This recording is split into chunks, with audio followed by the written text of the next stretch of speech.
What is up, gamers? We're back again, another Zumbini classic episode. We're trying out something new with this new mic right here. My girlfriend got it for me. She's real cool. I love her a lot.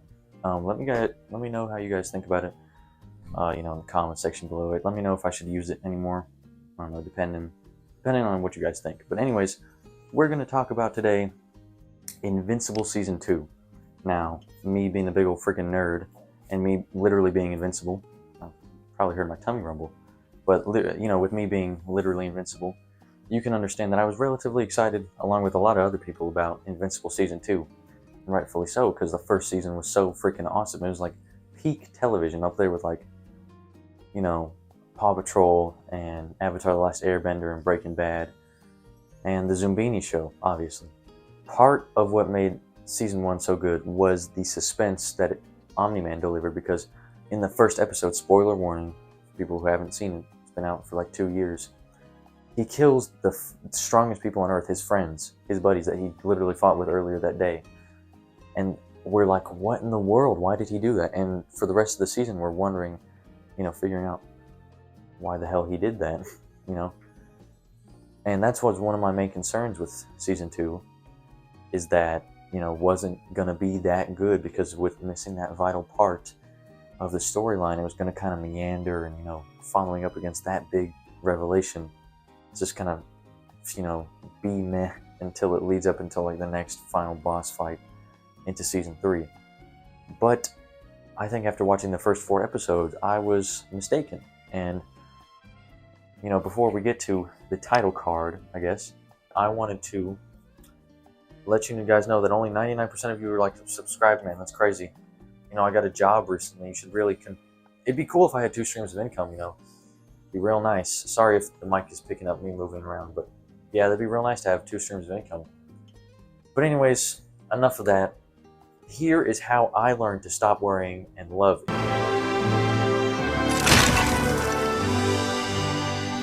Alright, so like how I discussed 5 seconds earlier, you guys know that Invincible Season 1 was like top tier television, right?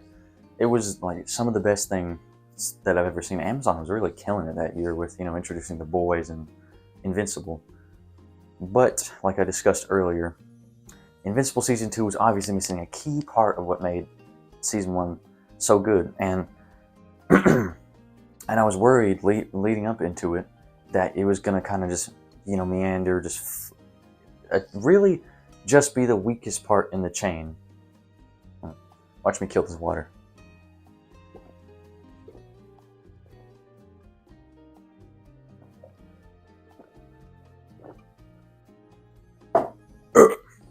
Delicious.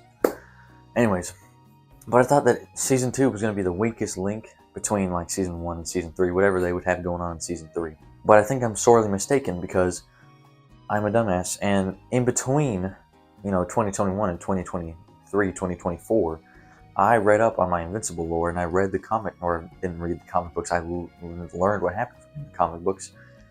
Oh, there's a lot of stuff that goes on. I'm not going to mention it because, it'd be cool if you guys, did that yourselves. But let's just say the Invincible's gonna have a lot going on in like the next 4 episodes. But let's talk about the episodes individually. So episode 1, the big reveal.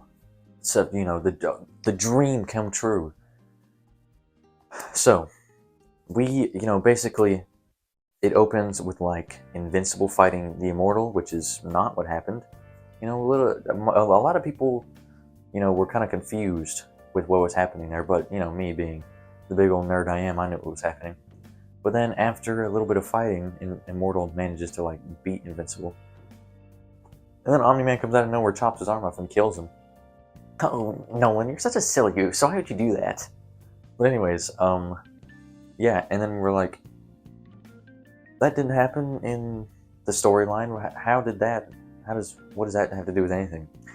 And then later on, we see we find out that this is an alternate universe where Invincible sides with Omni-Man, and was taking over Earth and killing a whole bunch of people. Silly girls' night out shenanigans. But anyways, we get introduced to this one guy. He's just walking around. Me personally, I knew who it was already because I'm just that good. But let me just tell you guys right off the bat, his name is Angstrom Levy, or I've heard it Levy, but Levy sounds cooler because I'm not a nerd. But anyways, we find out that he's part of like an underground resistance, and most everybody else is dead except for Robot and Adam Eve. Oh my gosh, they're looking rough. Robot is still a little turd baby, and was that mean? I think that was mean. I'm sorry, guys. And then Adam Eve is looking real rough with no hair. Girl, please grow that back. That haircut's not doing you any favors. But anyways, Invincible and Omni-Man just pop in, just, hey guys, let's kill civilians, do war crimes. Omni-Man says this. But you should have died at birth. The robot absolutely destroyed him. And Invincible breaks Adam Eve's neck. Just, I'm not gonna kill you, Eve. Alright then. And then Angstrom Levy just disappears like that. He's like, yeah, and he's like, okay, we're just gonna kill you still. And then he disappears into a green portal, which Rick and Morty reference. Am I right, guys? Ayo. But then, the rest of the episode carries on like a normal Invincible episode. Reintroducing us in the characters, reminding us that Mark is still traumatized by getting his ass beat. Ass beating of the century. His mom is still dealing with the effects of this. And, just the general reintroduction back into the series. Now, I didn't really think this was like I thought it was it was an okay reintroduction into the series. I feel like the alternate universe part confused a lot of people from what I've seen online. So I'm not really kind of iffy on that. I feel like it should have been introduced maybe halfway through the episode, but you know how Invincible is. Also, I wanted to mention that, they bait us so hard with the Invincible title card in the first freaking episode. You get the title card at the very end, which is not even at the very end. At the very end of the end credit scene, which, remember, all those Invincible episodes have, which I forget every single time I turn off the TV. And I see the thing load, and I'm like, well, shit, I'd already turned it off. Oh well. But anyways, I'm not going to spoil too much about these episodes. I want you guys to watch it, obviously, so you can, generate your own opinion, not just listen to Zoombini, the 5 people that are going to listen to me. But anyways, I didn't think this was like a super, it wasn't super strong, it wasn't super weak reintroduction. I think it was alright. But episode 2, by far, was like the weakest one, in my opinion. Number 1, just sending Markham more random side quests, like going down to Atlantis and Cecil telling him, like, hey, you gotta go get it done with the fish queen down there. He was like, ew. Because obviously, but no, he gotta fight this big old crab monster, and then he gets, like, blasted by these sound waves, and then he's like, oh, it hurts, ow. And Cecil's like, oh, really? Which, is really the only thing I remember from that episode. Probably some more interesting stuff happened. But I have, like, the attention span of a goldfish, and also I'm guising it under me wanting you to watch the series yourself. If you have a Prime subscription, which I suggest you get, because you need that to watch this series. But yeah, episode 2 was honestly the weakest one so far, if I'm being quite honest. Mark moves away to college. I think that happened in that episode. Yeah. That's it. Some more setup, I suppose, and not anything strong, just setup, Episode 3 was when it starts getting really good. We start off with Mark, adventuring in college, doing the do with his girlfriend, then we skip over to Alan the alien, seeing him again. That was cool. I like Alan, except for the fact he's voiced by Seth Rogan. I know that probably made a lot of noise. I'm so tired of Seth Rogen voicing characters. He doesn't do any unique voices. He doesn't do a voice for Alan. He doesn't do a voice for Donkey Kong. He doesn't do a voice for like any of the characters he voices in animated stuff. I'm so tired of it. Invincible, hire me. Hire me to be like Thrag or something. I know I don't look the part now, but in like, 2027, I'll be like 20. My voice will be way deeper. I'll be perfect for Thrag. Hire me, okay? Call me. Just email me. I'll give you the number. But anyways, yeah, and then we get reintroduced to Alan the alien. We get to see what he's doing. We get backstory on him. Unopa got conquered by the Viltrumites. Breeding camps. Alan's like the ultimate life form or whatever, Shadow the Hedgehog type shit. But yeah, he gets his he gets his booty beat down. Goodness gracious, destroyed. But yeah, and he does that for his girlfriend. His girlfriend's his superior, by the way, which I'm pretty sure it's changed from the comics. We get introduced to the Galactic Federation, Galactic Council. I'm a fool. I claim to be a fan. I'm not a real fan. I can't believe this. Disregard everything I'm saying in this video. But we get introduced to Thetis, who you guys will find out. He's very important later, but he's voiced by Optimus Prime. That's cool. Yeah, that's one of the notable things in that episode. Another notable thing is that once we cut back from Alan getting the dog crap beaten out of him, we cut back to Invincible and getting back from doing all sorts of stuff. He opens the door. He sees one of his favorite comic book characters, like Science Dog or something. That's like opening the door and seeing like Captain America, being like, "Sir, yes, sir," and then he like freaks the hell out, which I would too.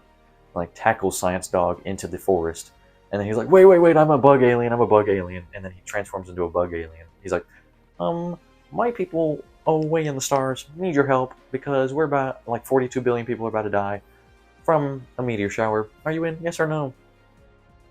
And he's like, yeah, sure. I mean, I'm kind of busy down here. And then William just pops out of nowhere. He's like, Mark, I think you should. It would be the nice thing to do. And you're trying to be a hero, aren't you? Mark's like, yeah, I guess so. And then just goes, packs it up, says bye to his girlfriend, like, bye-bye. And then blasts off in his favorite rocket ship without really any notice. I'd be pissed if I was his girlfriend, if I'm being quite honest. And then the episode ends with, spoiler alert, anybody who is wanting to watch the series, spoiler alert, I'll let you skip ahead to like whatever time I determine after editing. Yeah. But anyways, they arrive on the planet. Invincible's like, hey, where are all the meteors that you're saying that are killing your people? He's like, Bug Guy's like, what meteors? Oh, he's like, oh yeah, don't worry about it. Our monarch will tell you about it. He goes up there. He's like, oh yeah, hey, what's going on, your majesty? And then there's Nolan Grayson. There's his dad. There's the man that beat the living hell out of him, killed thousands of people in Chicago, murdered the Guardians of the Globe, tried to conquer the world. And he's like, hey son, it's been a while. It was a really good cliffhanger, I'll tell you what. Really made me excited to see the 4th episode. But what kind of reintroduction is that? Hey son, it's been a while. How you doing? Dude, be for real. I thought that was crazy. Episode 4, the crown jewel of this season. So far, at least. And between the halfway point, this is really what started to I was like, oh yeah, I'm in for the ride again. Strap me in, I'm ready for anything, guys. But, tensions are obviously there because Mark's still pissed at his dad for, calling his mom a pet, beating the hell out of him, killing thousands of people. You know what I'm saying? But he's like, Mark, I have something to show you. Here's your brother. He's purple. I had a baby with a bug lady. Her name's Andraxa or whatever the hell.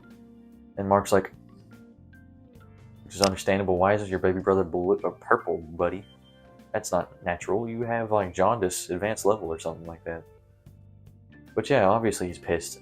But Omni-Man's like, Mark, the reason I called you here is because Viltrum knows that I left my post. They are coming for me. I need your help. We will begin training right away. And Mark's like, yeah, sure, whatever. And he's like, all right, we're beginning training right now. But, right now is a little too late because the 3 Viltrumites that beat the shit out of Alan are there. Vidor, Thula, and Steve Harvey. Now, Thula has like a big old long braid and a knife in it. Vidor has like goggles, and Steve Harvey has a beer belly, which is really weird. I find that really weird. We'll discuss that later. But, they start fighting. Omni-Man's like, take your brother, take Andressa, take them to the secret caves, of Gungalar. And then he's like, alright, then gets him to safety. Friggin' Steve Harvey's there, though. He arrived, he pulls up, he's like, what's up, gang? You're Mark Grayson's, you're Nolan's son, right? Put him here, bucko. And then Mark tries to lay it out on him, gets laid out, gets held down by one finger. That's so disrespectful.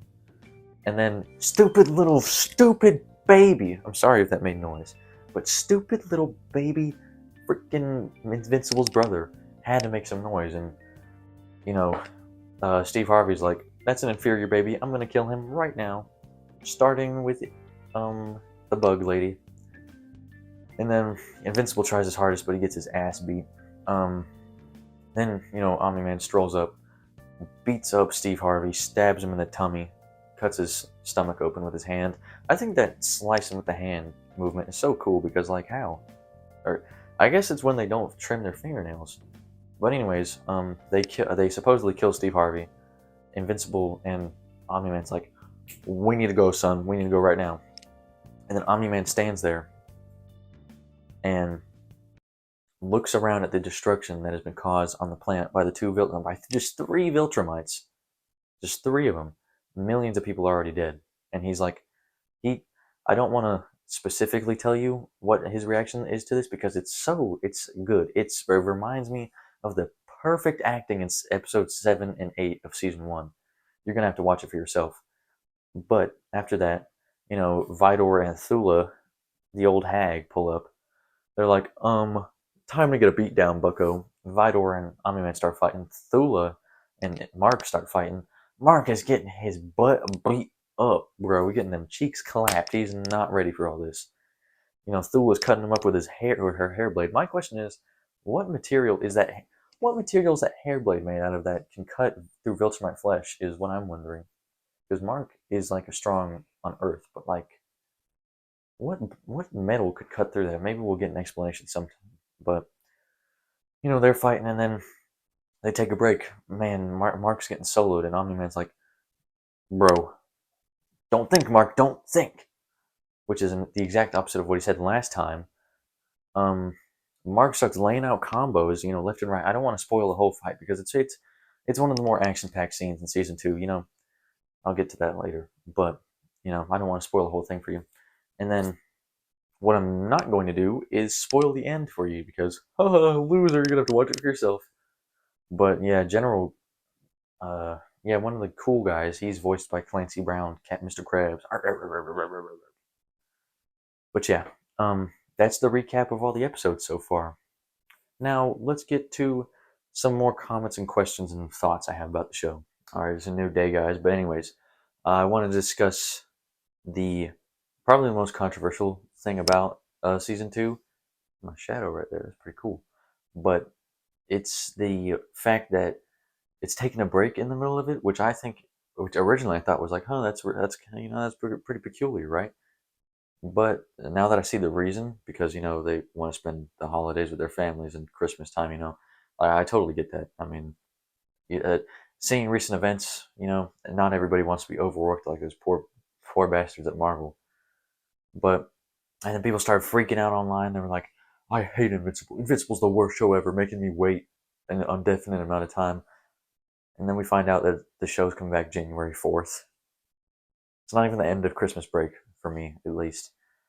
Which, God bless, that's earlier than I expected. I was at least expecting like February or something. It's better than nothing, I suppose. But I wanted to comment on that because the people who make the show are still human. I saw this one like on Twitter where it was like me if I was running that animation studio, and it was like some dude whipping people. Come on, bro, that's not funny.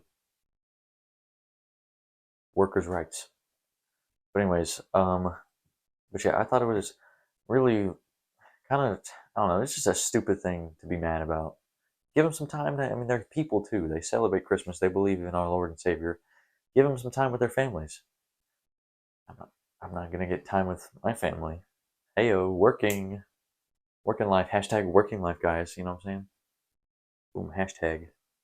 Now, while there is a little bit of, starting of character development with like Omni-Man and Invincible starting to get over his dad doing all that terrible stuff, and his dad starting to, have humanity. And then with other minor characters, their character development, like Monster Girl and creepy fucker weirdo over there. What I thought was really weird was Amber, Invincible's girlfriend, her character development a little bit. But really, it's just her acting like a totally different person, which I thought is really weird because in the first season, she's really like nagging Invincible, doesn't care that he's a superhero. You know what I'm saying? A lot of people thought she was aggravating in the first season, which I don't blame them. She kind of was. But in the second season, she's way more chill. She's like my girlfriend in the second season. My girlfriend's pretty cool. She's wonderful. I love her. But yeah, you don't just turn into that person out of nowhere. You have to earn that stuff. And I guess they just decided to do a whole 180 and change her to like have more how she was in the comics, which I don't really get. I mean, I understand they probably got a lot of backlash from Amber being a total asshole in the first season, but I mean that we rework her character like with writing. Use your writing skills, whatever you went to college for, you big old dorks, and not just do a complete 180 once she graduates high school. Um, that's really the main. It's the main issue I had with any character development. Everything else is pretty good. Um, I tell you what I need to do. I need to watch that Adam Eve special. I'm not gonna include it in this video, but I'm gonna maybe talk. I'll talk about it maybe some other time if it really impresses me. I heard the fighting choreography was pretty good. But yeah, in conclusion, I really do think. Hold on. Better. But in conclusion, I really do think that Invincible season 2 it was honestly surprising to me, a really solid sequel to season 1. As I stated before, I thought it was going to be just meandering, just not go anywhere basically. But with the setup of the main villain, with the introduction of multiverses, with reintroducing Omni-Man, with introducing the Viltrumites and Angstrom Levy and the Thraxons and the little brother, and just a whole bunch of new character development. I'm in 4 episodes. And to be fair, they are like an hour long each, so it's like 4 hours, which is pretty impressive. It's like a whole movie. But that's pretty impressive. Invincible team. Good job, guys. High five. Yeah. But yeah, I'm really excited for January 5th because not for 5th, 4th. Excuse me. I'm a goober. But yeah, man, it's gonna rock my socks off. I'm so excited for season 3 because with that new title card, what's next? That blue and black suit. Now I think it's gonna get crazy. For those in the know. But anyways, guys, I hope you enjoy this little change of form. I'm not really sure how long this video is gonna be. Probably like the average 8-9 minutes of my videos. I hope you enjoy this mic. Anybody in the comments want to tell me how they thought of it in this video? Maybe I'll use it again. Maybe I'll stand up and do a video. I'll get a background maybe sometime. I don't know. But yeah, hope you really enjoyed this video. Make sure you like, subscribe. Smash that like button. Yeah, make sure you smash that like button. Anyways, have a great night, y'all. Great night, day also, and God bless. See you guys later. Bye.